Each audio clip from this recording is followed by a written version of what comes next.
Friends, news channel देखे आप सभी दर्शकों का बहुत बहुत स्वागत है। मैं हूं रमनदीप कौर। इस वक्त की बड़ी खबर आ रही है प्रयागराज से। क्या है पूरा मामला, देखने के लिए बने रहिए हमारे साथ। क्रिसमस का पर्व नज़दीक आते ही मसीह समाज में खुशियों का माहौल बन गया। इसी कड़ी में डायसिस ऑफ लखनऊ के बिशप मॉरिस एग्डरदान ने प्रयागराज में अपने स्टाफ के साथ ऑफिस में मिलकर खुशियां बांटी और उन्होंने विशेष कार्यक्रम का आयोजन किया, जिसमें स्टाफ के साथ भोजन व प्रार्थना सभा का भी आयोजन किया गया। इस अवसर पर गर्ल्स हाई स्कूल की प्रिंसिपल विनीता सुबियस भी मौजूद रहीं। कार्यक्रम में मसीह समाज के लोगों ने विशेष प्रार्थना कर यीशु मसीह से प्रेम और करुणा का स्मरण किया।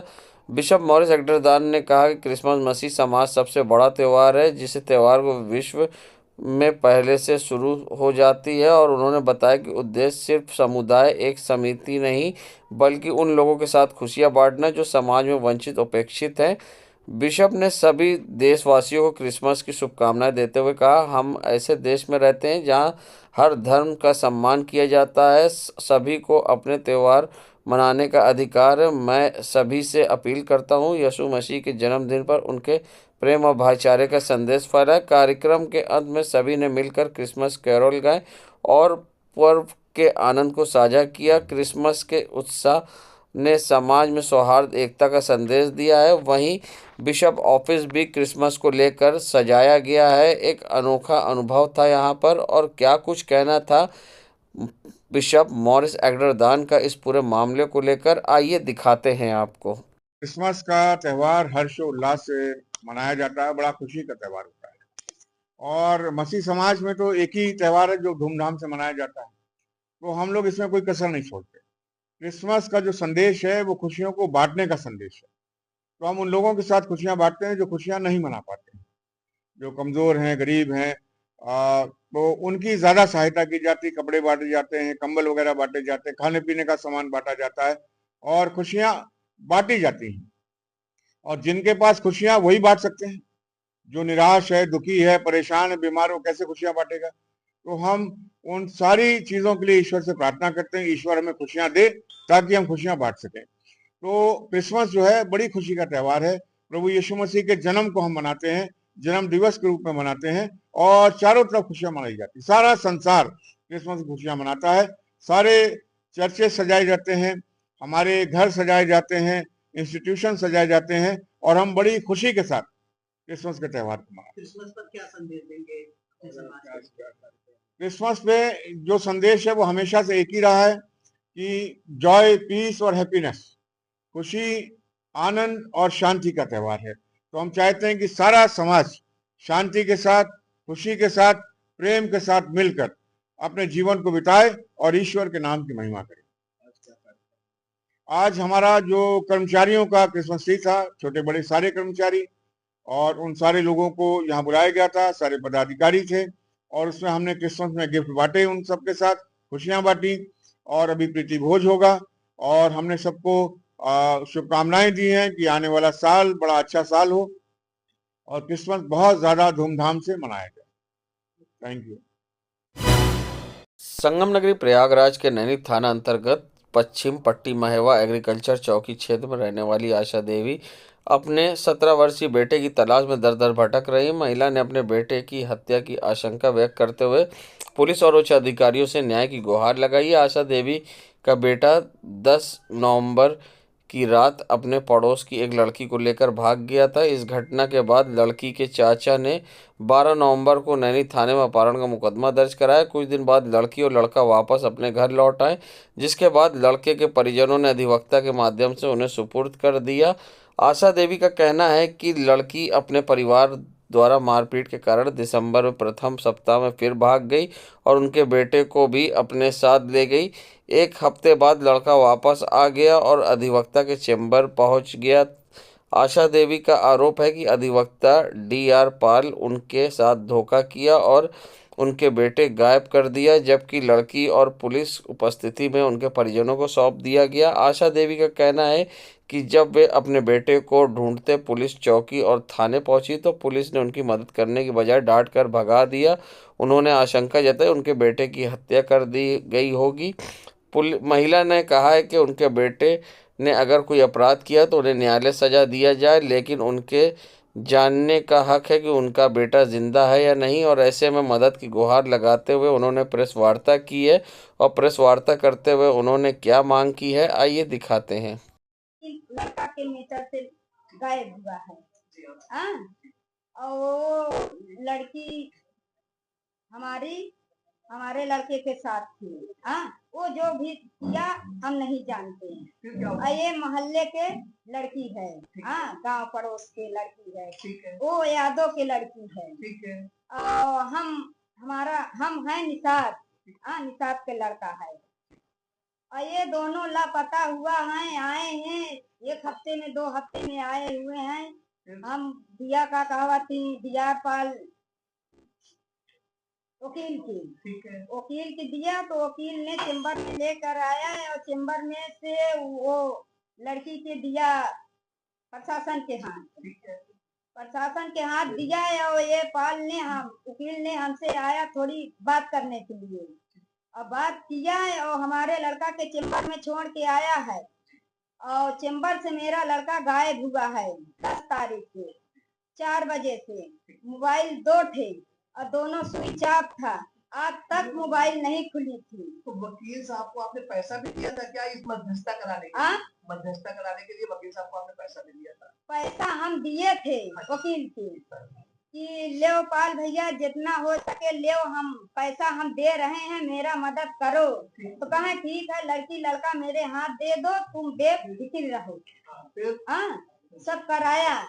अब ये नहीं पता कि हमारे साथ ये प्रभाकर दरोगा हमारे वहाँ के अग्निकंचर के थाना के, हम नहीं जाने के हमारे साथ 3 लोग प्रभाकर दरोगा या वकील साहब क्या करेंगे हमको नहीं पता। ये सब दोनों मिलके हमारे लड़का के साथ। तो वकील साहब के चेम्बर से आपका बेटा आपके घर वापस नहीं आया? नहीं आया मेरा। कितने दिन हो गए? ये हो गया है आज 11 दिन। अब आप क्या चाहते? हम चाहते हैं कि मेरा बेटा मिल जाए। आप जितने थाने वाने गई थी आप अपने बेटे की खोज के लिए? हाँ, गए थे। क्या हुआ? तो उन लोगों बोले कि भगा दे रहे हैं, गाली गुरज दे के कि तुम्हारा लड़का ऐसा है वैसा है, जाओ रिपोर्ट नहीं होगा, नहीं लेंगे। तो किसी कुछ अधिकारियों से भी मिली थी? थाने तक गई थी आप? हम थाने तक गए थे। तो 10 तारीख से आपका बेटा गायब है। अब क्या चाह रही हो प्रशासन? हम चाह रहे हैं कि प्रशासन जहाँ भी हो मेरा बेटा प्रशासन ले आकर अपने हाथ में ले, हमारे हाथ में मत दें। हम आँख से देख लें कि मेरा बेटा आ गया है। हम ये चाहते हैं। नाम क्या है आपका? मेरा नाम आशा देवी है। जहां बाबा साहब को लेकर अमित शाह द्वारा टिप्पणी किए जाने के बाद पूरे प्रदेश भर में समाजवादी पार्टी के कार्यकर्ताओं ने सड़कों पर उतरकर विरोध प्रदर्शन किया है, और साथ ही अपनी मांगों को लेकर जमकर नारेबाजी की। तो साथ ही कलेक्ट्रेट पहुंचकर जहां राष्ट्रपति को ज्ञापन भी भेजा है, और साथ ही अमित शाह से इस्तीफे की मांग की है। और क्या कुछ कहना था इस पूरे मामले पर समाजवादी पार्टी के कार्यकर्ताओं का और नेताओं का, आइए दिखाते हैं आपको किस तरह से अमित शाह के बयान को लेकर विवाद गरमाया है, और क्या कुछ कहना है समाजवादी पार्टी के कार्यकर्ताओं का और नेताओं का।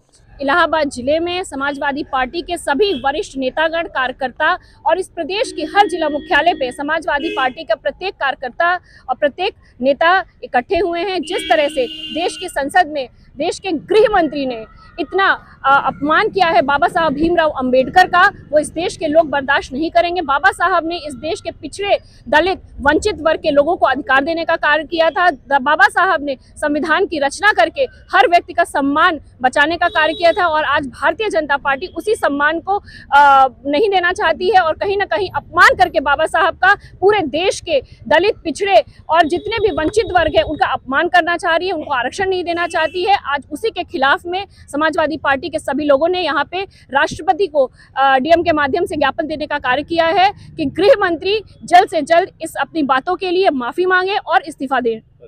निधि यादव, समाजवादी पार्टी। कहाँ पे आए थे, क्यों आए थे, यहाँ पर क्या किया? हम अपने नेता समाजवादी पार्टी के राष्ट्रीय अध्यक्ष उत्तर प्रदेश के पूर्व मुख्यमंत्री आदरणीय अखिलेश यादव जी के निर्देशानुसार और समाजवादी पार्टी के प्रदेश अध्यक्ष आदरणीय श्यामलाल पाल जी की अनुमति से हम समाजवादी लोग आज भारत सरकार के गृह मंत्री द्वारा दलितों, शोषितों, पिछड़ों, अल्पसंख्यकों के मसीहा बाबा साहब के बारे में जिस ढंग से अपमानजनक टिप्पणी का, अपमानजनक शब्दों का प्रयोग किया, हम लोग जिलाधिकारी के माध्यम से महामहिम राष्ट्रपति को ज्ञापन सौंपे हैं।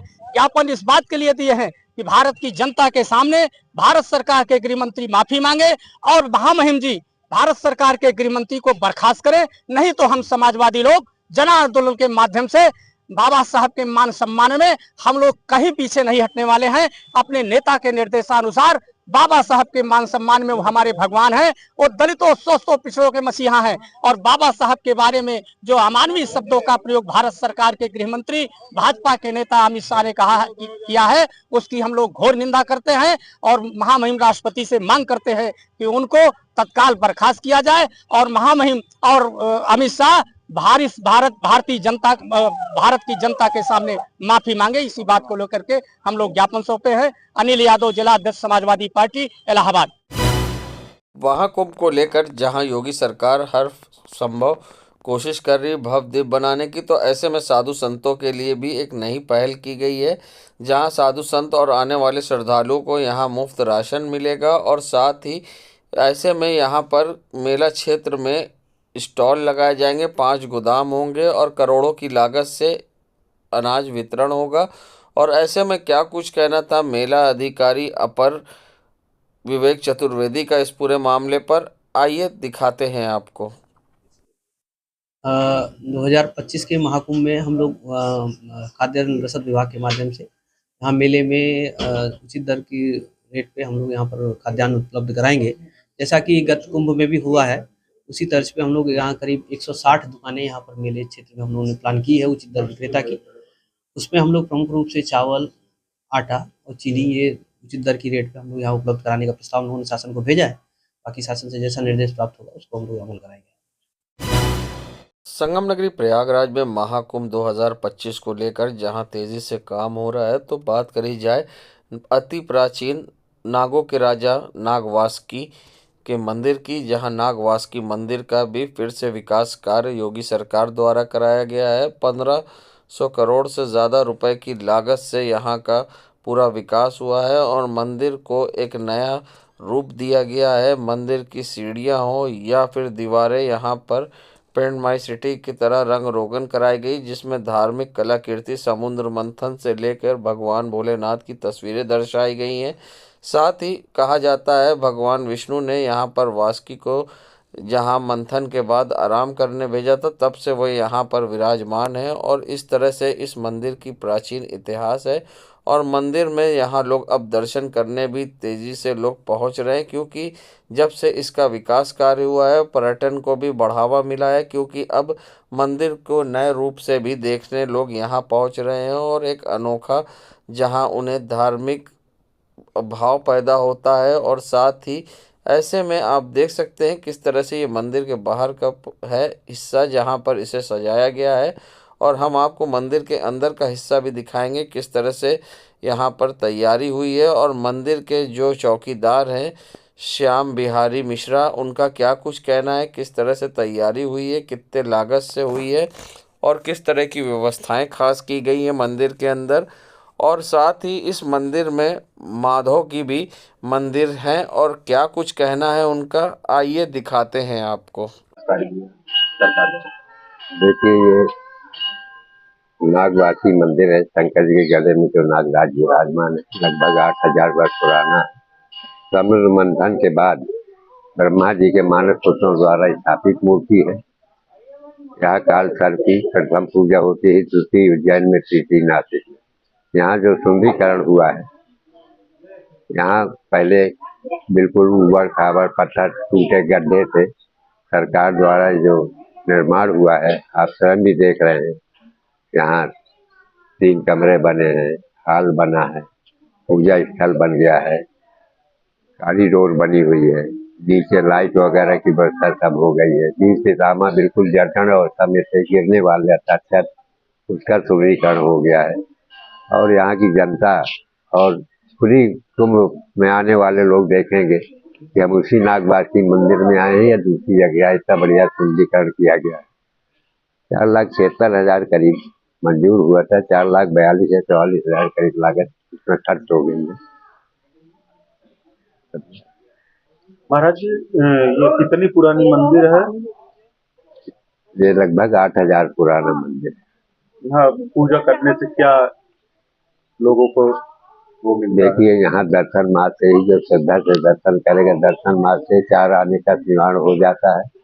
श्रावण की नाग पंचमी को दर्शन करने से काल सर्प की शांति होती है, और उस दिन दर्शन कोई कर नहीं पाता। इतनी 5-6 लाख आदमी रात के 12 बजे से लाइन लग जाती है। यहाँ पुलिस प्रशासन इतना सख्ती से काम करता है कि कोई घटना न घटे। तो आदमी अंदर गया तो कह दिया चलो बाहर, तो ठीक से दर्शन नहीं कर पाते। तो यहाँ काल सर्प की पूजा 250-300 नागपंचमी के दिन होती है। पंडित श्याम बिहार मिश्रा, चौकीदार नागवासी। देश दुनिया की खबरों के लिए world media times news channel को सब्सक्राइब करें।